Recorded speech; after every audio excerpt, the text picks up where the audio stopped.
I saved up some money, had some money from bar mitzvah that I had. I was pretty into coding at the time, and I had done some work coding, had a little bit of money saved up, and was like, I'm gonna try to start a clothing line. So got really into like, I didn't launch right away. It was like a very well thought out launch. Like, okay, how am I gonna like actually make clothes? Like, there's a lot of research, a lot of conversations, a lot of sampling, a lot of learning. And then I was like pumped. I sort of figured out some clothing stuff. I was like, okay, I can start with like 20 something shirts. Like, can figure it out. And I was like, how am I going to sell these? Work hard, play hard, work hard, play hard, work hard, play hard, work hard, play hard.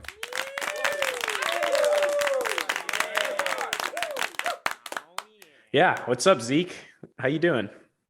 I'm doing well, man. A lot going on.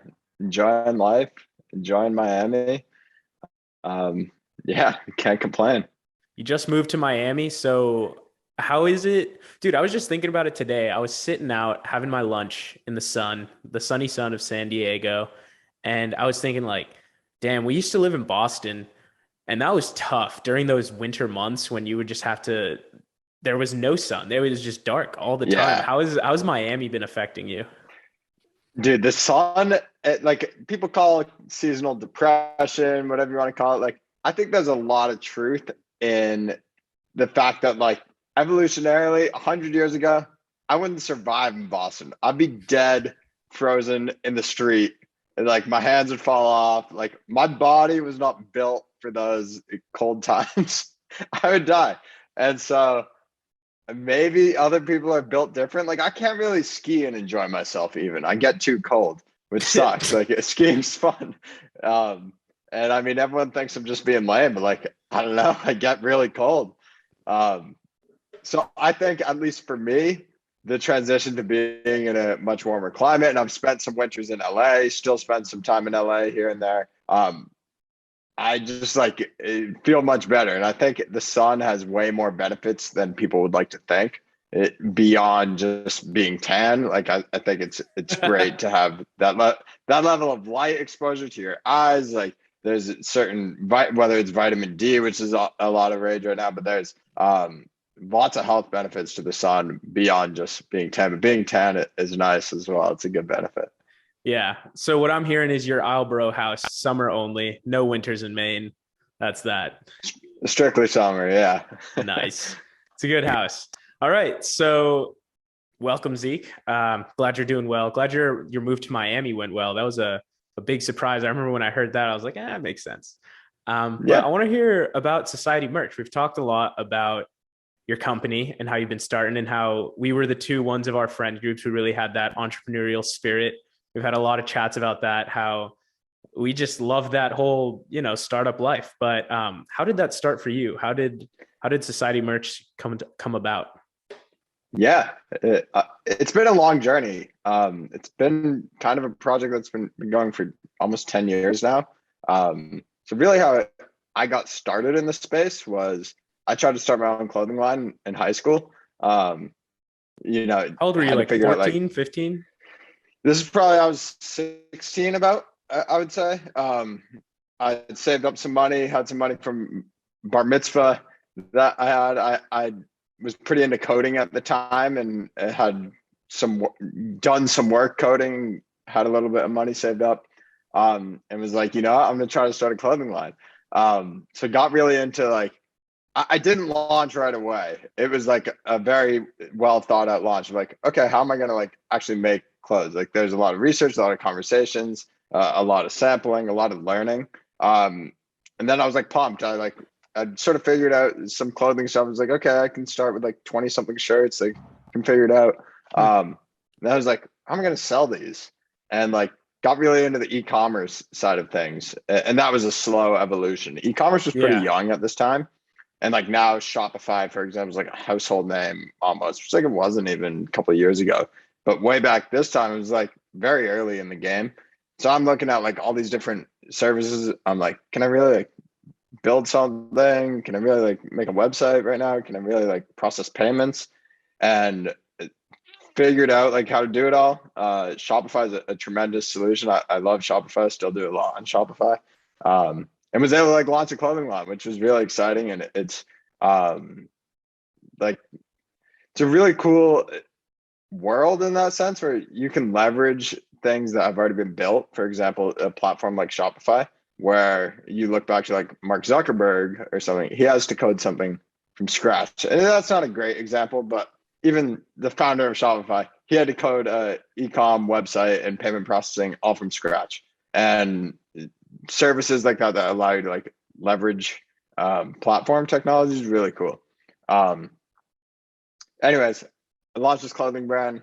It does decently well. It's selling. We're like selling shirts at the back of the trunk in high school. Out the back doing trunk, really nice. Yeah, we're getting some e-commerce sales. I'm starting to learn more about e-commerce, like learn about different marketing strategies. We're running some photo shoots. It's really fun. So getting exposed to a lot. Meanwhile, my brother, Saul, you met Saul a couple times, right? Yeah, Solo. Yeah. He was out in LA doing what he does, and doing his thing. Doing his thing. Him and some guys had started a clothing line. Coincidentally, him and a bunch of parkour guys who were getting really big in the space, getting a lot of traction on Instagram when, Instagram influencer at this time wasn't like a huge thing either. And these dudes were getting hundreds of thousands of followers. And they had just launched a brand. They were like printing shirts with vinyl, which is like pretty bad quality, in their basement. And we're doing some legit sales. So the crossover of those two events happening sort of like spurred this, hey, let's do something together. I got really involved in that brand. I was out in LA for a while, started to form a lot of production relationships, started to run their e-commerce site. And that got me even deeper into it. That got me deeper into the influencer side of things. And then from there, it's just been kind of a cool evolution over the years of that brand kind of fell apart because all YouTuber content groups fell apart, and like it was doing very well. Yeah. And it's sort of just like, if you don't have the gang there, it's like, that's right. Sometimes even the Beatles broke up, man. All these bands. Yeah, man. So from what I take from it, it was your brother was doing parkour videos and become like really popular from doing this through YouTube, social media, because I know now he's really big on TikTok, but back then it was like YouTube and Instagram. And they were not even YouTube at the time, really just Instagram. Really? YouTube came later. Wow. YouTube was like Jake Paul and those dudes were like the OG YouTubers, but especially for these flipping guys, it was Instagram focused, get some brand deals. And then everyone was like, wow, everyone's making money on YouTube. We got to move to YouTube. Interesting. I asked because I saw like that's where I found Saul. Is I was looking at his YouTube and it was pretty sick. He has some cool videos. Now he does a lot of YouTube. But then you saw their quality and you were like, all right, you guys making some sales, shirts, not that great quality. I've been looking this up. I know how to do it. Let's combine forces basically. And you just helped them out with like the actual merch side of things while they just kept doing the content and you worked together. Exactly. So it's production side of things, but also majorly the e-com side of things. So I redid the website, like, started actually look at like building an Instagram shop, which were brand new at the time. That was like huge, which was just exciting. So things like that, we started to get really professional with it. We ran an event in LA. The brand was doing super well. And then from there, after it broke up, we were like, well, crap, that sucks. Like we had a lot of traction, and I had a lot of good relationships with these influencers now. Yeah. One of them being my brother, and my brother and I launched a really cool clothing line. We were like, let's not do like basic merch, like a lot of the merch in the YouTube space. Or like merch, I don't even love the term merch per se, because at its early days in YouTube, it was like, a t-shirt that would fall apart after like washing it once, and like it just doesn't connote great quality always.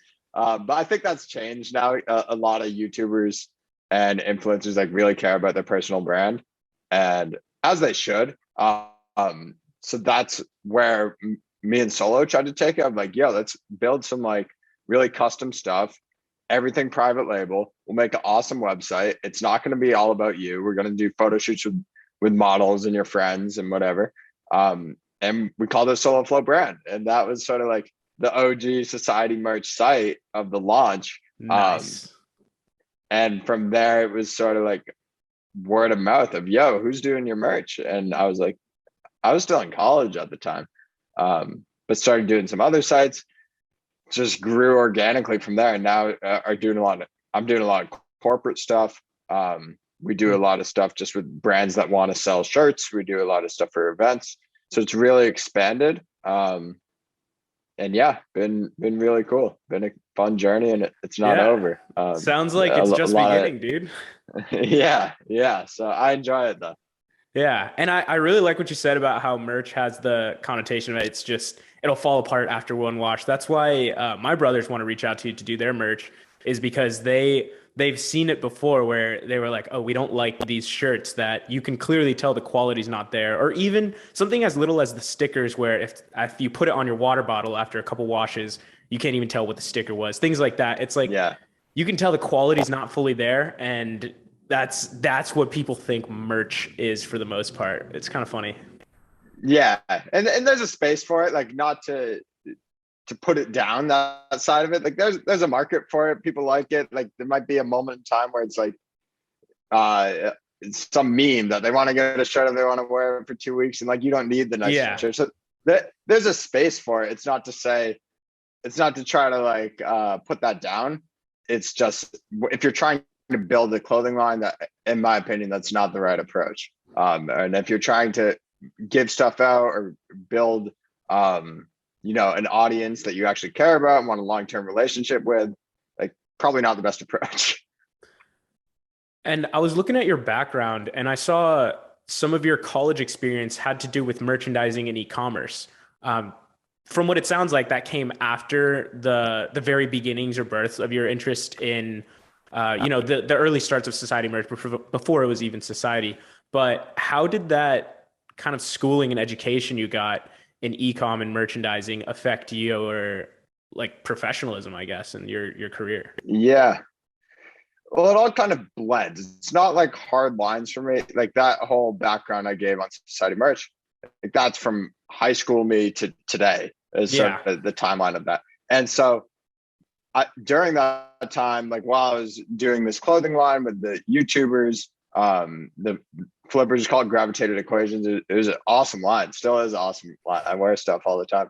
While I was doing that and while I was in school, I was doing a lot of freelance stuff on Upwork, which is like a freelance website. I was always trying different things. I tried to start a talent agency in college. Me and one of the other dudes, Jack Payne, who's awesome. We're still starting our talent agency, by the way. Yeah, someday. I didn't forget. But yeah, what was I saying? Oh, on Upwork. So I was doing a lot of freelance stuff, just because like I was interested in it. And college, people like to say full-time student, but like I don't know. I think you talk to most full-time students and they have too much free time on their hands. And I'm really a big believer of you learn so much more by doing. And I think that's obvious, but especially being in school and learning about marketing, business, and IT stuff in my classes and being able to have side exposure to actual current industry and apply those things that I'm learning. And like in class, it gives you a lot of context to be like, oh, that's an interesting concept. Like I see a parallel in like some work I'm doing. It's so much more valuable than keeping those things super abstract in a classroom setting, which they often can feel that way. I felt that way in like financial classes of like valuation and mergers. Is like, yeah, I can do a case study, but like this feels super abstract still. So I found a lot of value in that. And it also just got me deeper and deeper into different corners of e-commerce. Like I just launched a Shopify app as well, which like I'd never be exposed to or even have the awareness without being deep in a space. And I think it's true of any industry. Like, the deeper you get, the more you realize the complexities, like everything that seems so simple and it's streamlined in our everyday life. You never think of the complexities behind them, but even like getting an Amazon package is like, imagine diving into that business. Like the logistics and complexities within there is insane. And so I I don't know how I got on that tangent, but yeah, I did a lot of freelance work. I learned a lot through it. I thought it really complemented school very well. And eventually business just grew to a point where I couldn't do that stuff anymore.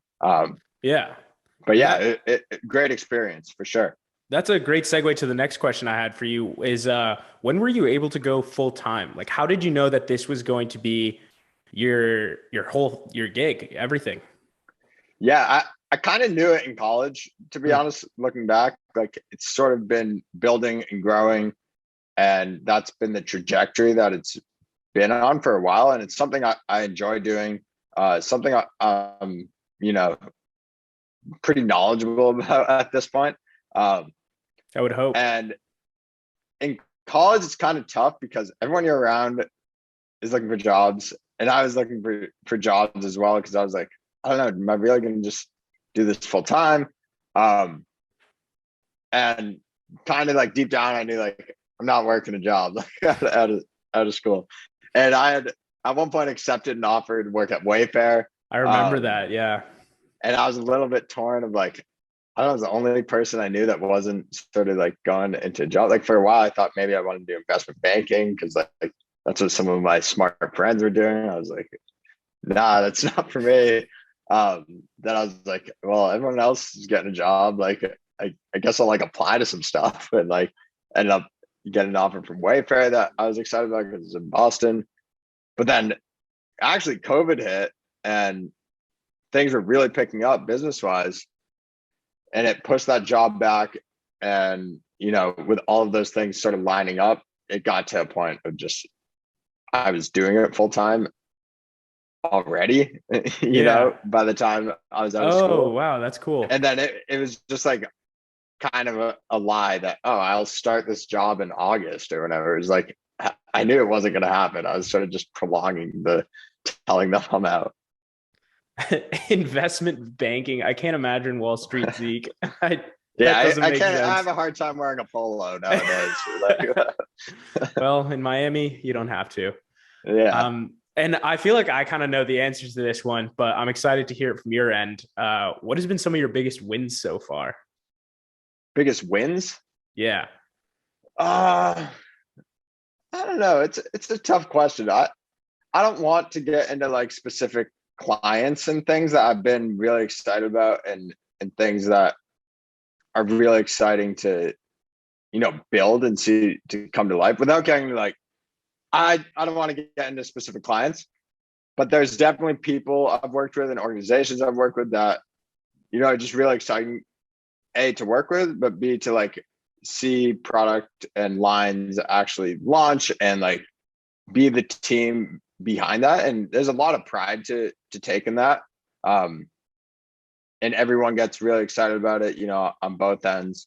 And I think that's the point for me within society merch of like seeing these things. It's a lot of building, whether it's even building custom merchandise or building a whole line and launching it and seeing that site come to life and seeing a digital audience go there and seeing the analytics behind it and running marketing campaigns, like seeing those things come to life, no matter who it is or what it is or who we're working with, it is really exciting to me. So I think those moments are my favorite wins. I think also like doing something like launching this app I mentioned, it was really big, and that was just featured on the Shopify app store as like one of their staff picks, which was really exciting. That was a moment that I was pretty proud of like that they feature only a couple apps a week on the front page, and so I was pumped about that. But yeah, I think it's easy to not pay attention to wins really because you Yeah. have that like brief moment of, oh, this is awesome, but then you're like, oh, it's on to the next. Like my dad has a great saying that he said to me of like, the reward for a job well done is like more work. I think it rings very true. You do something good, you have an awesome project, whatever. It's on to the next, and like there's more things to move forward. But yeah, I don't know if it's a long answer, but yeah, that's how I feel. No, I totally agree. And I like that you said that. I'm looking for a quote. Yeah, I don't have an assistant just yet, but we'll find someone to look for quotes for me. But I was looking for a quote from actually Phil Jackson, the coach of the Bulls back in the Jordan era. And he said something, I'm going to butcher it, so I'm just going to paraphrase. It's like, you're only really successful in the moment of success.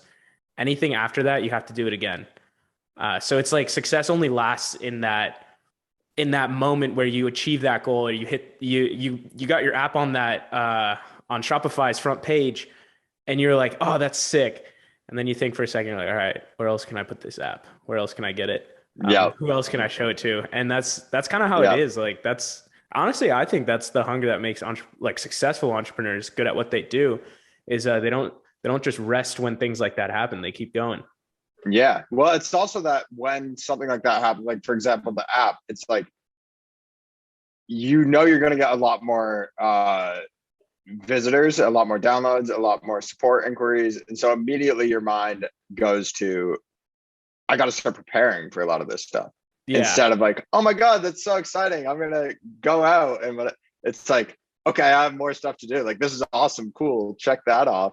But let's get to work. Yeah. And I think that the most exciting thing for me about things like that is just throwing things out into a true market, you know, and seeing how people react to it and getting feedback. And, you know, you're actually judged based on like how much value you're adding to customers in a market versus like if I were to have gone into IB, I feel like I wouldn't experience that. Although some people would argue like, you're creating a market for like, I don't know.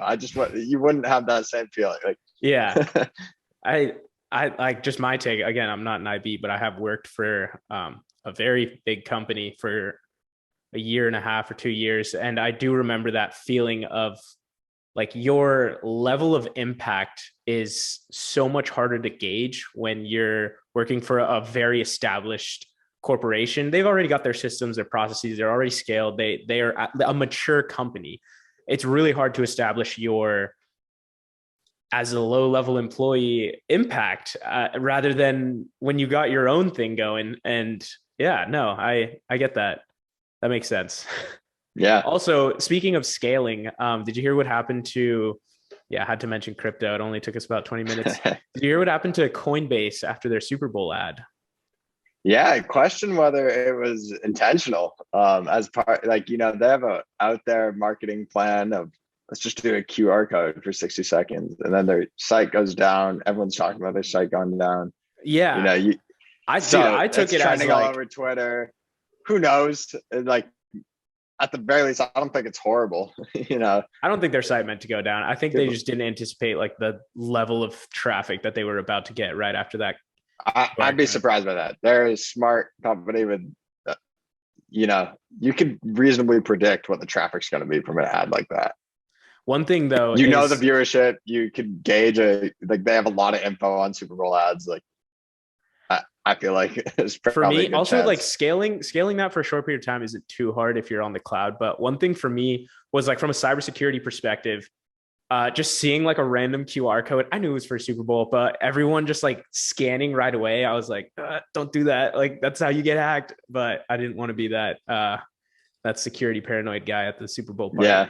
But that was like the first thing I thought was like QR code, don't read, don't scan, don't do it. And like everyone took out their phones. I was like, no, they need lessons. All right. Yeah. That was a little bit of a tangent, but so we talked a little bit about success, but like what are some qualities and skills you believe makes a successful entrepreneur? Yeah, I don't know. I always take beef with the term entrepreneur a little bit because it's almost like a lot of people say they're an entrepreneur, like, hey, I'm an entrepreneur. Like, I don't know. I don't even feel comfortable saying that. It's more like show me, don't tell me. And like, if you happen to be an entrepreneur by definition of like I don't even know what the definition is, but like, you can't just state you're an entrepreneur. That doesn't check the boxes in my mind. I don't know what the boxes to check are. But it's really like, what was the exact question about entrepreneurship you asked? Dude, I just want to say that I went on a huge tangent right there. You're one of the, like, I would say even less than the five fingers. Like I couldn't count how I know so few people that are actually doing entrepreneurship that like from my immediate like for like friend groups. I know so few people actually doing entrepreneurship, and the fact that like you being one of the only ones saying that like you don't even like Well, there's I no guess my boxes, beef there's with no it check, there's no nothing. Yeah, is from that's like something to business be school, said, I like guess. people majoring in entrepreneurship and stuff. It's like, it's not something you study. I don't That's my think major, you you don't bitch. study. It is Yeah, no way. it's something I I don't studied. But no, like, I get what you're saying though. I'm not Like trying to be targeted with it, but like, I do think it's not really a field. It's more so you become an entrepreneur, I guess, by building business stuff. So I think it's mislabeled as entrepreneurship in like a study where there's probably a lot of valuable things to learn about like micro business and starting business and like scaling business. But like to call that entrepreneurship feels like wrong. It's almost like detailed microeconomics, which is like, that's what it is. It's not entrepreneurship. Like entrepreneurship is like, I honestly don't have a good definition for entrepreneurship, I but get that's what it you in my mean. mind, I guess. I get what you mean because my dad started his company around the time that I was like a freshman or sophomore in college. So I wasn't even in my major classes. And as his company Really? started growing, yeah, as his company started growing and doing a lot better, I remember like actually paying attention to the things they were doing. And I just the whole time was thinking like this isn't the stuff that I learned. Like they were like it was just so different actually seeing it put into practice versus what you're being taught. So I get that aspect. There were some things though that I think from like a framework standpoint, it did help me just studying it. But again, that theory is a lot different than actually applying it. Yeah, like I think it would be way more valuable, and maybe some schools do this, but if there was way more practice involved in it, and it's Mm. kind of hard to simulate entrepreneurship, right? Like it's, if it's a school project, like start a business, like what are you gonna open a lemonade stand for a semester? Like it's not really like, I don't know. I don't know. I think it's a hard thing to say you can study because it's so broad and every industry is so different and every business is so different.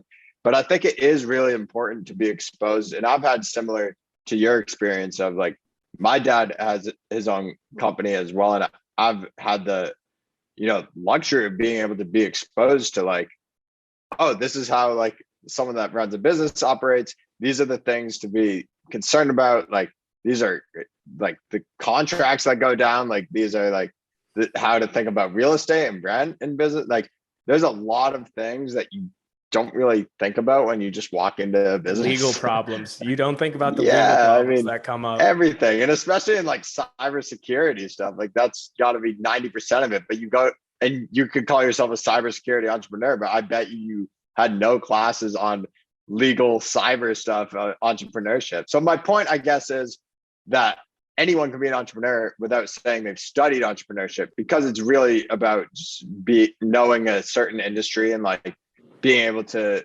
drive and start something within that. And so I don't think there's a set rules or definition to that, because there's infinite different industries. And All right. yeah, I'll rephrase the question then. I don't even remember the Skills question. That's fine. what skills or qualities do you think were really helpful when starting Society Merch? Okay, the skills or qualities for entrepreneur or anyone starting something. I think number one, and this is a quote I'm stealing from Naval, is like, I'll probably botch it, but that like knowledge is infinite and readily available. It's the desire to learn that's scarce. And like in today's day of age, that's so true that you literally can go become a deep, like master almost of any topic you want if you just dedicate some time online, get some books and read some tutorials and read some Twitter threads. Like you can learn a lot at any moment about anything you're interested in.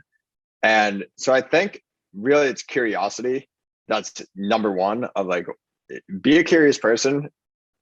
I guess step one before that is like, figure out what you're interested in and like what actually are things that draw you. So like, that's the place to start, I guess.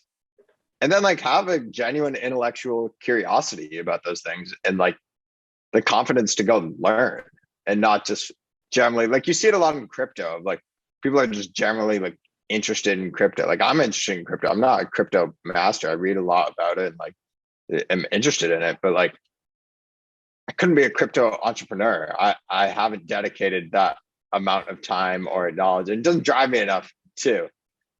But I think that's step number one. Be curious and continue, and it never ends. You gotta continuously have intellectual curiosity in whatever field you're in, whatever interest you're in, and then be able to take some risk. And like, there's a lot of quotes out there of like, entrepreneurship's not for everyone, and it's true. Like, you got to stomach a lot of risk. You got to be comfortable putting yourself out there.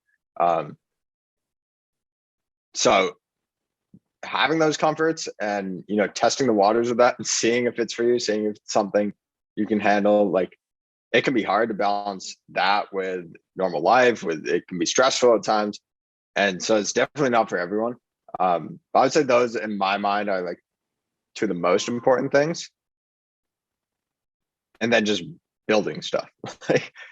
Another quote I like, really like tangible. I don't know.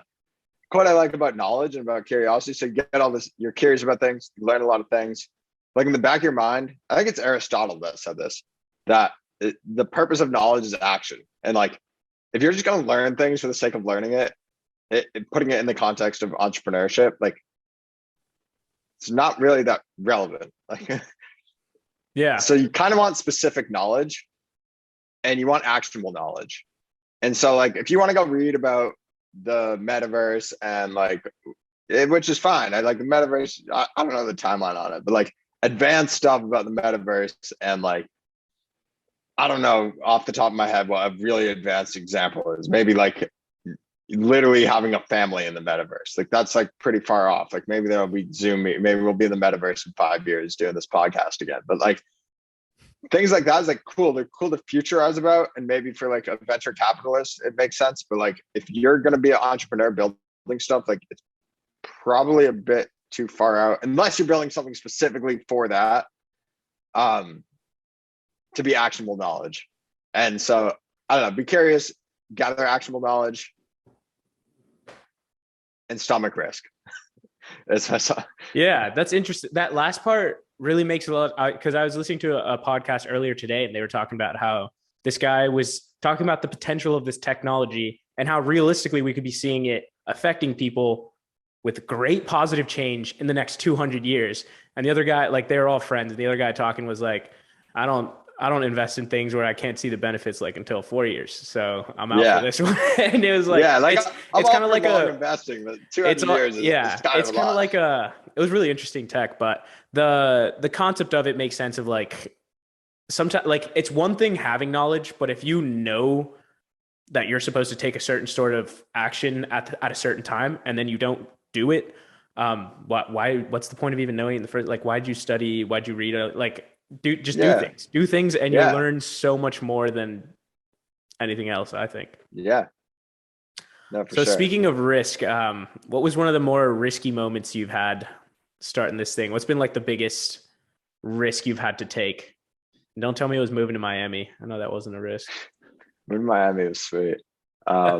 Biggest risk.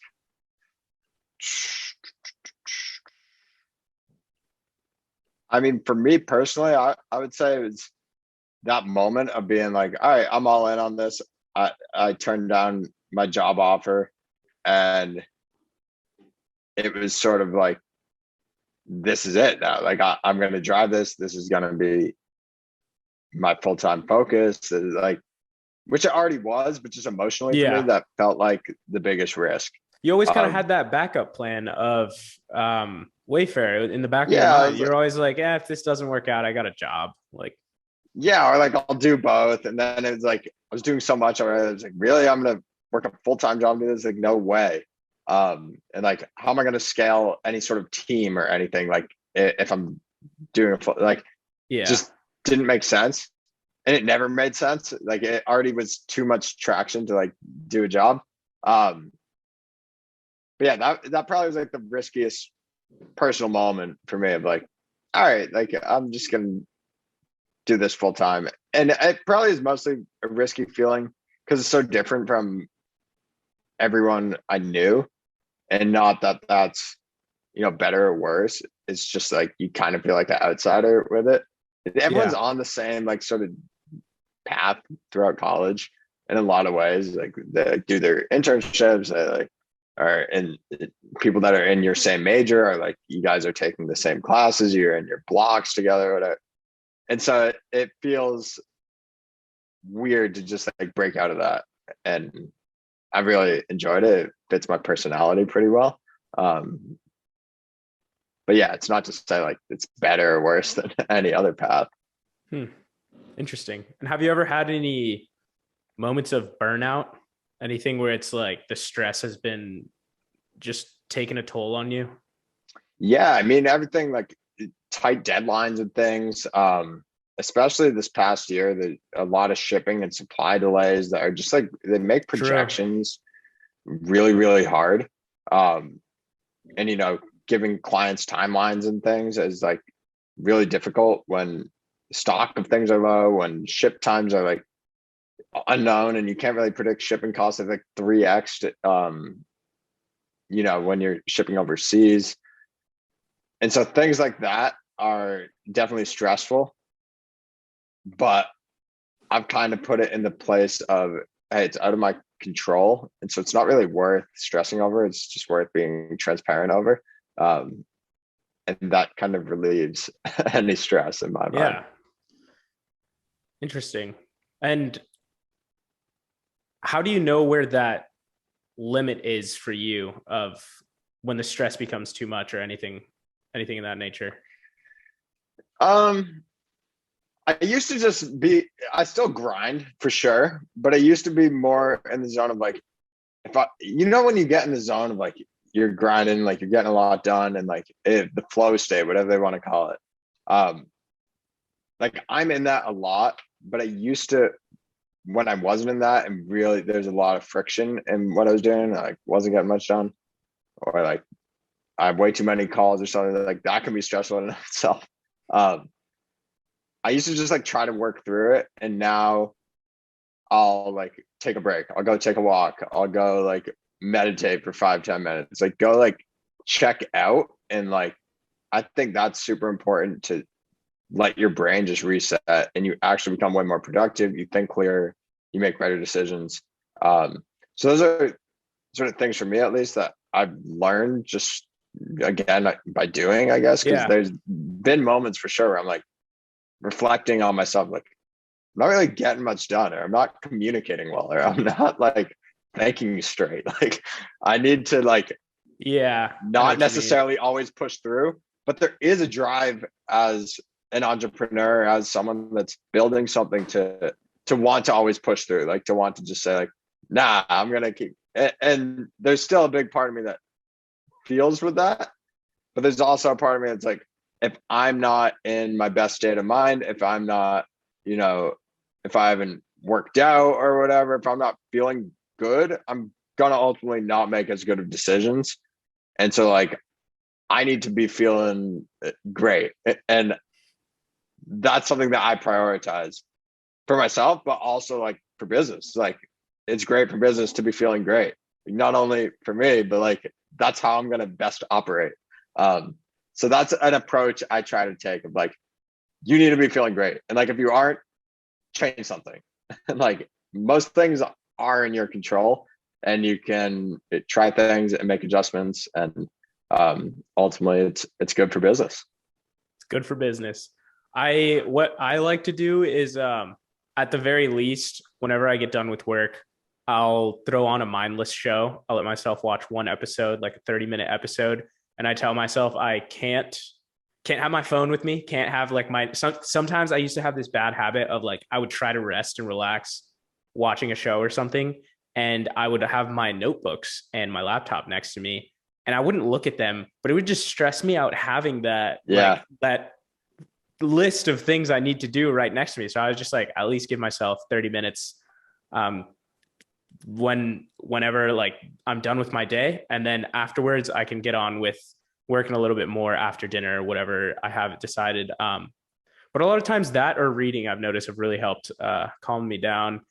And I really agree with meditating a little bit for like 5-10 minutes. If you're ever feeling Yeah, if you're ever feeling that pressure, it'll It's like a take good the edge reset. off. You're like checking in with reality real quick Yeah. of like, all right, get out of whatever rabbit hole you're down or in, and like then come back. But yeah, I think meditating in a sense is almost just like what you're saying with the TV show of it's really just resisting the it's like I think of it as like a brain workout. And like I would shit on meditating all day long. Like 6 months I ago, can see probably maybe that. a year ago. I'm like, it sounds like the corniest, stupidest thing ever. Like you gotta rebrand it to something else. Cause like I can't openly Rebrand say like, meditating, bro. yeah, What? rebrand meditate to like but it's like a brain workout of like you are fired with information left and right, your notebook, your computer, I have an Apple Watch buzzing all day long. And like in that moment, there's always something you can check. I can check Twitter, I can check Instagram, I can check a million emails, I can check stores. There's a million things to do.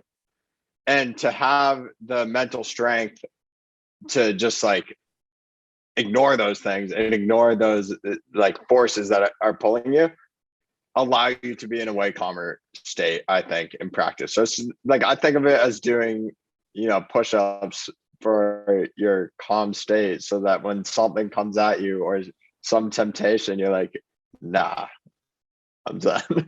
That's your rebranding. Meditating is just push-ups for your calm state. Yeah, exactly.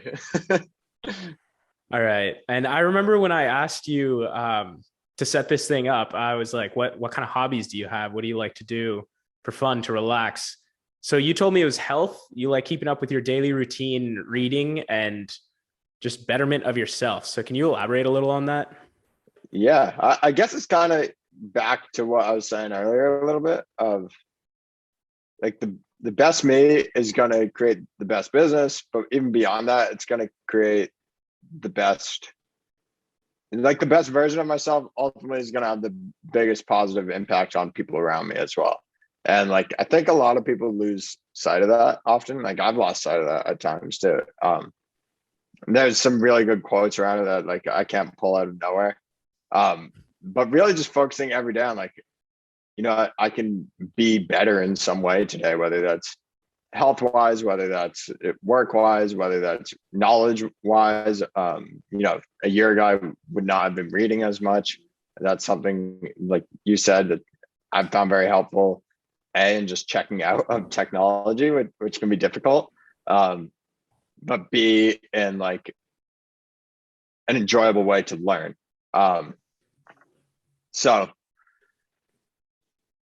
that definitely is a lot of it. I would say I'm on way more of a routine than I've been on historically.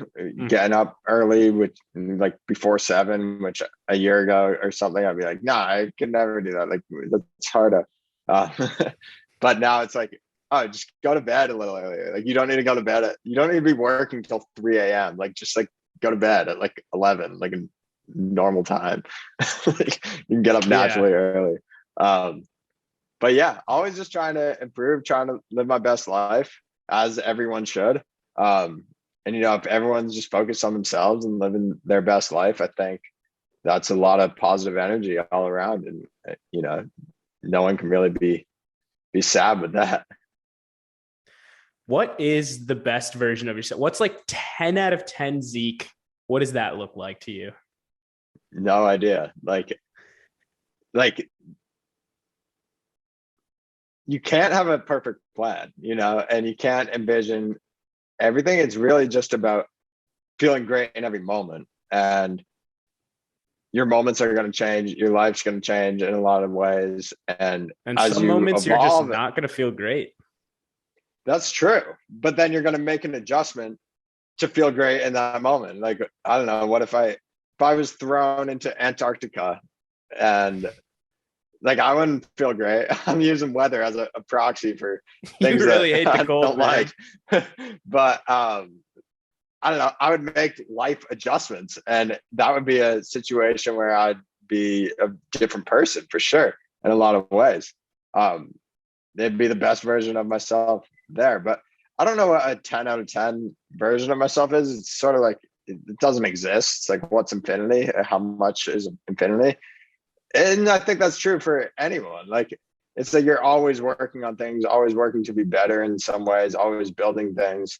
Um, can always help people with things, which is very gratifying. So there is no perfect. It's just always a striving for what can be better, what can be improved. I think an easy way to get to that is health. Also, is like something that's very attainable. Whether that's working out, or like you can, try to push yourself to do like lift more weight, or like do more push-ups, or like eating wise, like actually learning about a lot of the health things and how that can affect your brain and your body and like your energy levels. Learning about sunlight and like how that can affect you. Like, I think there's a lot of things that you can just try and treat yourself like a lab rat, and it's not the same copy and paste answer for everyone at all. People are very different, and so you got to just try things out for yourself. And it's probably a chart that looks like this, like looks like Bitcoin, but long term you're trending up.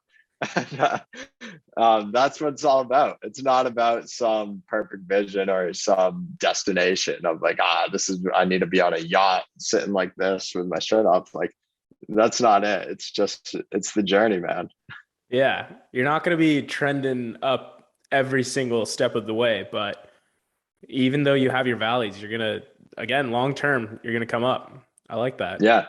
Yeah. I did also want to ask, just because I know this was a part of your life at one point. You were a big time baseball player. You went Yeah, man. D1. You I went didn't even know D1 for you knew that. baseball. Yeah, I I didn't remember know you knew that. that. I did my Yeah. research, Zeke. So yeah, what happened there, man? Clearly, Yeah, it didn't man. work out. So it didn't work out. I'm washed up. Look, I'm so washed up, man. But do you still play baseball? I know you play a lot of basketball in your free time, like whenever you do sports. You Yeah. you are pretty athletic, but what do you still play baseball? Like, do you keep up with that at all? I haven't touched a baseball bat since I stopped playing my freshman year. Um, Wow. I think I just lost a passion for it. Like, Hmm. part of it was like when I was younger, I was really good. Like, not to like, it's not even something to brag about. It's like, who cares if you're good when you're younger? Like, but I was really good when I was like 12, 13. Like, I played varsity baseball when I was like 13. I think it was 13, eighth grade, whatever that is. Um, and really, like, I was good at that point. I was good my freshman year, and then I sort of like plateaued, and I was still good, but like I didn't really get that much better Yeah. my sophomore, junior, senior year. Like, I was kind of just the same player, which is still good and like good enough to play some D1 ball, but I just wasn't enjoying it as much. And honestly, for me, it was like I'm really putting like 40 hours a week into something that like I'm like, what's the opportunity cost of that? And what's that Yeah. time investment going towards? It actually was like taking away from school, like missing classes and stuff. Hmm. It's like, aren't I at school? And like, couldn't I be doing like a lot of other things with these 40 hours? And like, it felt like having a parent in a sense on campus, with a coach, and having, that kind of interject into your independence. So there are a lot of factors for me that sort of made me just feel like this ain't it. This ain't it for me. Um, and it took a while to realize that. It's like Hmm. going through a breakup in a sense. I had always played baseball. It was like, really, it's going to be done. This is the end of the road. So it was a big decision. Definitely feel like it was the correct one for me. But yeah, I don't really think about baseball that much anymore. I'm actually like pretty checked out of sports generally nowadays. Um, but yeah.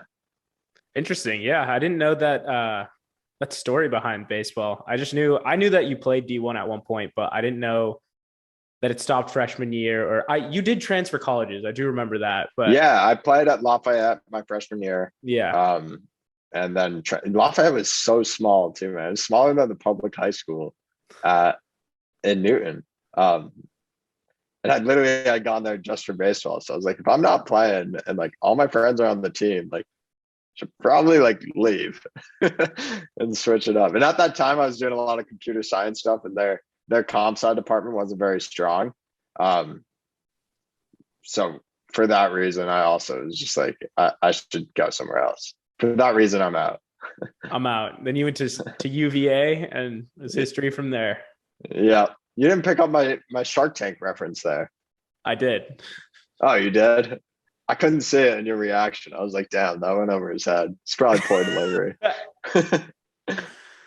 All right. Well, Zeke, in that case, to close off, I have, poor delivery. I have 3 questions. I have 3 questions for you. Let's go. 3 questions, and let's hear it. Number 1, what books are you currently reading? Currently reading a book called Anti-Fragile. I just finished a book called Atomic Habits, which was exceptional. I like that. There's one. You read that as well? Yeah. It's such an actionable book. Like, talk about knowledge being action. It's like you really start to think about your life and your environments very differently, and feel like you can actually take like actionable steps to make adjustments on things. And I felt that book had a super positive impact, like even halfway through it, where I'm like just thinking of things differently. There's a lot of points in that book cut deep, where you're just like, oh, I could be doing that so much better. Yeah. And I love learning about those psychological studies of like, I forget very well the ones that researched. reference. Very well researched. Like you could tell he's been doing this for years.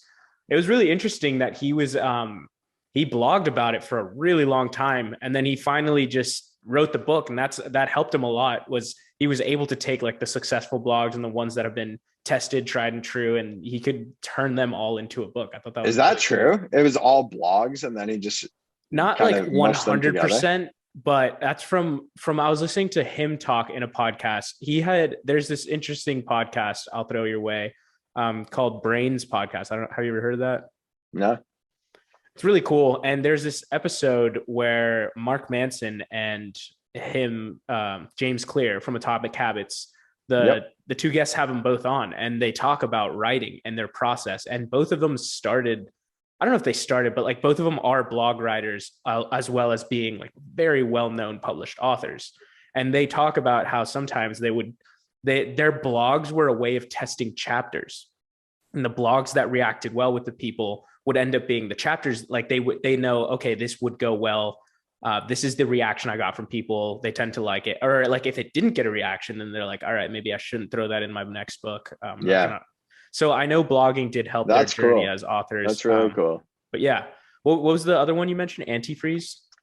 Anti-fragile. It's by Nassim Taleb. It was like, it's a very cynical book in a sense, but it talks a lot about how it talks a lot about evolution, he comes from a finance background, how a lot of our systems and world today really are built around removing volatility. Like even our financial markets are like a basic example. And he started going on this rant after 2008, and he's like, the bank should have been bailed out and whatever.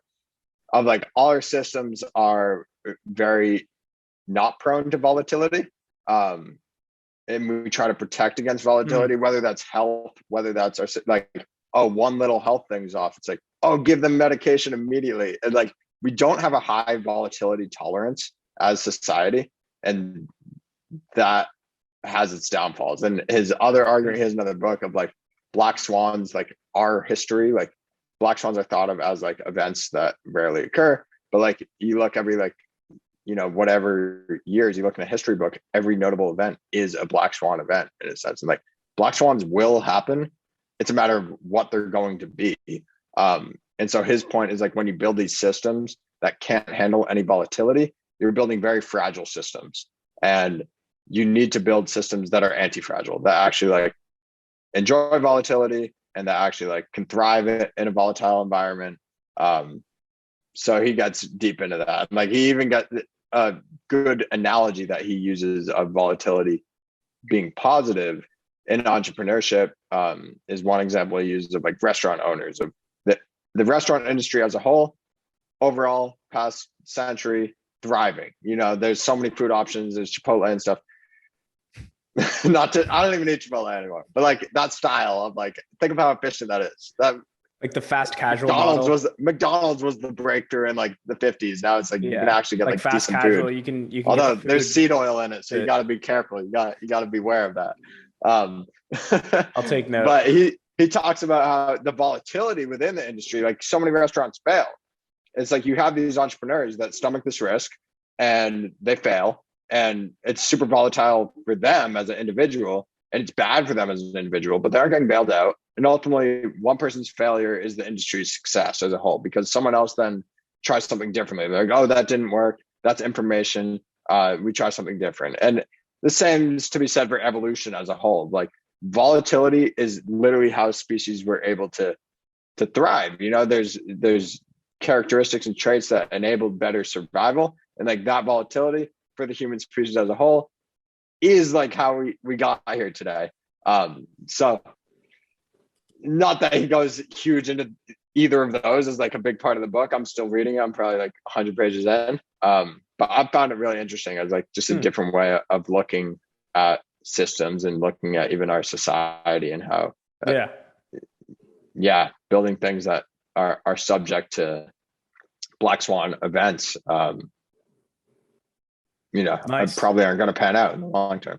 Yeah. I want to check that out. The second question I have for you is, what kind of songs or an artist that you've been listening to lately? You already know the number one artist. I think I listened to like 180 hours last year of his music. But Mike is too good. He's just on a different wave from the rest of the artists I've listened to. So I really enjoy his stuff. I'm on Only Steve's, which is his like unreleased music. But actually, something tying back to the books, after reading Atomic Habits and thinking about like your brain really responds to cues. Like if you listen to the same music as you're in the gym as when you're working, like your mind's kind of like in the gym. And so after reading that book, talking about actionable things, I was like, I'm going to start like sectioning off my music way more about like what I'm doing. And ever since reading that, I've done that. And like I love Drake too. Drake's great. Only listen to Drake in the gym. That is it. Not allowed to listen to Drake anywhere else. When I'm working, I can't listen to Mike or Drake. Like those are like, Mike will be a chill music, Drake in the gym maybe. I'm mixing some classical music now. I'm mixing some like Cali Sugar Ray vibes. Sugar Ray is great. That's another one. But like forcing myself to not be stuck in like, if I listen to Mike, which I've done in the past at moments during every activity, then like your brain's like being thrown all these different cues that are leading it to other things. And that book really prompted me to think about that more. I've enjoyed sectioning off way more. To the point of cues, the only Mike song that I have is Bar Hoppin' because of that trip that we had in Islesboro.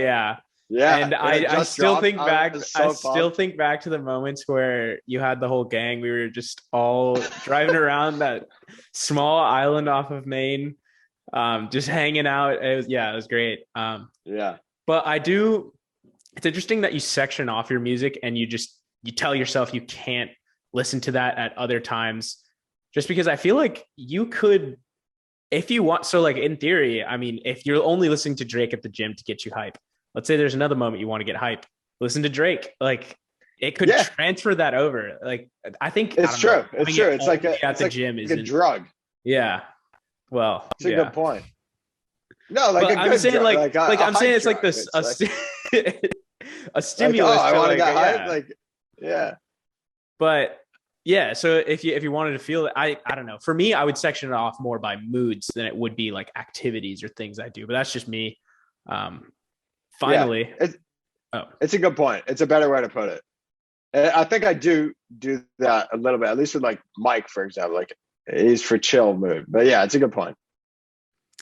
And finally, what shows or movies have you been watching lately, if any? Or if you don't, then what's like your favorite movie of all time that you'd recommend? I barely watch TV anymore. Maybe like Peaky Blinders when it comes back on Sunday. The Peaky fucking Blinders. They're unreal, man. That show is sick. That show is Tommy Shelby. Yeah. I spoil the show right here. So we're gonna take a quick break. Back in 3, 2, 1. But yeah, I'm trying to think. You know what I watched recently? Actually, Hmm. just like this is a chill thing to watch. I really enjoyed it. Was Life in Color on Netflix, and Interesting. like it sounds stupid. Like I saw the cover and was like, this is gonna be dumb. Whatever. I was just like having some tea, chilling, gonna go to bed, and it talks a lot about evolution Got your and like chamomile, I'm guessing. yeah, chamomile, soul browse, glycine, like. I don't even know what that um, is. you can look it up. I highly recommend it. Um, um, but yeah, it talks a lot about evolution and how like why is a zebra striped? Like how's a zebra like just get stripes and how's Hmm. that a favorable trait? Why is a tiger orange? Like what's up with that? Like the tiger being orange is because like why wouldn't it be green? It could blend in way more. Why is orange a favorable trait? Like hair pigments can't be green on mammals and deers are Does it go about colorblind. peacocks? Yeah, it talks about peacocks and mating and like I forget what there's something about like the bigger feathers are more attractive, but like maybe it holds them back, like in Isn't flying it? and Isn't it? stuff. Yeah, that's what I've heard that it was like the peacock with more feathers. It's more of a hindrance to your survival. So the fact that they're Yeah, alive makes them a better mate. And so it's just saying like, yeah, I have this like all these feathers. It makes it harder to be me, but I'm me. So yeah, and they like like do these that's how the dances con and yeah stuff. that's how like the con that's such an Yeah, interesting it way of was something like that. It is interesting. The most interesting though was that deers are colorblind, and so they can't see orange, and they see it as green. And so effectively, mm, they see tigers as green. Like they do, they were showing these tests of like spot the tiger, and like they're like in the forest, but it's like showing colorblind view, and you like can't really see the tiger. So it's cool to like learn about these traits and like how they evolve. I think evolution's super cool in yeah, general. So that was a show recently, but I don't watch nice. that Yeah, much I'll check TV. it out. That does sound fun. What are you watching? Uh, lately, what show? Oh, I've been watching a lot of Archer. Archer. Have you ever seen that? I've heard of it. I don't It's really know on much Hulu. about it. Yeah, it's like a cartoon show. It's like a silly one for fun. Really? It's I Is that need your 30 minute yeah, dude, chill one? I need something mindless that like I don't think honestly like not like meditating, but at the same time it's like I just want my brain to shut off. I want to not think about things. Like I genuinely really like watching documentaries and learning about things. Like most of the books that I've been reading lately actually have been more. Dude, I'm reading a book from Malcolm Gladwell called The Bomber Mafia. It's got like a lot of history of like World War II bombers. It's just really interesting how he tells this story through like multiple different avenues that were happening back in World War II. And like you don't even think about these things. What's that mean? Like the people that were flying the planes? Yeah, like Like the the Air Force, the Air Force yeah. bombers. It was like the birth of the Air Force kind of thing. And they called themselves that group was like the Bomber Mafia because it was like the Air Force wasn't really what we know it is today. It was like at first a split off of the Army, and then it It must became have been so badass in that moment of yeah. like They coming dude, in they with were sick. planes, man. They were sick. But yeah, I like learning, but when it comes to my mindless TV time, I need something that I need something to laugh at, dude. I just need something that's gonna make me just laugh out loud, just sit there laying on the couch doing nothing. Yeah, you're a laugh out Yeah. loud while watching shows guy. Like Yeah, yeah, you very actually much. sit there and like crack up. Like, yeah, I don't know if actually, I'm yeah. watching something No, dude, funny. I don't it's know if like I even me. actually laugh. Like, That's like me in general, though. Like, I've been told, dude, I've read books where I laugh out loud, and I feel like that's just goofy. Like, who does that? But no, yeah, I've laughed out loud movies by myself, shows, at like anything, dude. If I find something funny, it's funny. yeah, it's awesome. All right. Is there anywhere people can find you? Any you want to share your social medias, your company, get anything out there? You got a podcast going? Yeah, no podcast. This is actually my first podcast. Thanks for having me on. So didn't really know how it was gonna go. Hopefully it went okay. Yeah. Is there anything you want to take But out later? Let me know. yeah, we'll talk. No, I think we're good. It was good topics. It was good questions. Yeah, I you kept it enjoyed it. calm. You know, you learn something about yourself every time you have like long conversations and Yeah. are asked questions. So I have enjoyed the experience. Zeke Berg on everything. So Twitter, on Instagram, whatever. Anyone can hit me up, whatever. Society Merch. That's my company. That's what I do with most of my time. There you go. When he's yeah. not making clothes, he's looking at crypto. If you guys want to check him out, Society Merch. If you have any clothes you want to be made, give him a call. Yes, sir.